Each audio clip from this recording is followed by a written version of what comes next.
గత అసెంబ్లీ ఎన్నికల్లో పాయల్ గెలవాలని స్థానిక రామ్నగర్ కాలనీలోని భారతీయ జనతా పార్టీ కార్యకర్తలు స్థానికంగా ఉన్న పోచమ్మ గుడిలో మొక్కుకున్నారు. వారి మొక్కులు తీరినందుకు పోచమ్మ ఆలయ వార్షికోత్సవం సందర్భంగా బుధవారం బోనాలు వేసి మొక్కులు తీర్చుకున్నారు. ఇక కార్యక్రమానికి ఎమ్మెల్యే పాయల్ ముఖ్య అతిథిగా హాజరయ్యారు. నెత్తిన బోనమెత్తి అమ్మవారికి ప్రత్యేక పూజలు నిర్వహించారు. ఆ తల్లి దయ వల్లే ప్రజల ఆశీర్వాదంతో తాను శాసనసభ్యునిగా గెలిచానని ఎమ్మెల్యే పాయల్ తెలిపారు. కార్యకర్తల అన్నతల్లో ఎప్పుడు తనకు ఉంటాయని ఆశాభావం వ్యక్తం చేశారు. పోచమ్మ తల్లి ఆశీస్సులతో పట్టణంలోని ప్రజలందరూ పిల్లా పాపలతో సుఖశాంతోషాలతో ఉండాలని, అష్టైశ్వర్యాలతో వర్ధిల్లాలని వేడుకున్నారు. అసెంబ్లీ ఎన్నికల్లో తనకు మద్దతు ఇచ్చినట్లుగానే పార్లమెంట్ ఎన్నికల్లో కూడా భారతీయ జనతా పార్టీ అభ్యర్థి గోడెం నగేష్కు మద్దతు తెలిపి ఆయనను పూర్తి మెజారిటీతో గెలిపించాలని కోరారు. ఈ కార్యక్రమంలో బీజేపీ నాయకులు, కార్యకర్తలు పెద్ద ఎత్తున పాల్గొన్నారు.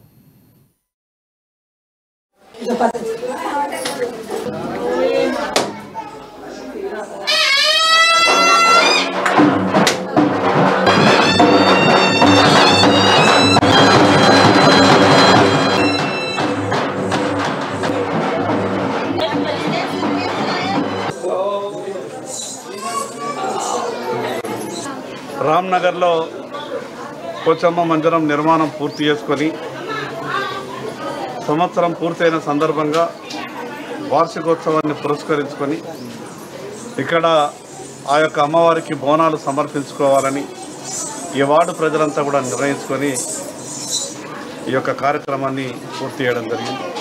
ఆ పోచమ్మ తల్లికి భక్తులందరి తరఫున, ఆదిలాబాద్ ప్రజలందరి తరఫున వేడుకుంటున్నాం. ఎవరికి ఎక్కడ ఎటువంటి ఏ కష్టాలు రాకుండా చూడాలని, అందరి కుటుంబాల్లో సుఖ సంతోషాలు నింపాలని, అమ్మవారి ఆశీర్వాదం వల్ల ఆదిలాబాద్ శాసనసభ్యునిగా నాకు అవకాశం వచ్చింది. మరొక్కసారి భక్తులందరి తరఫున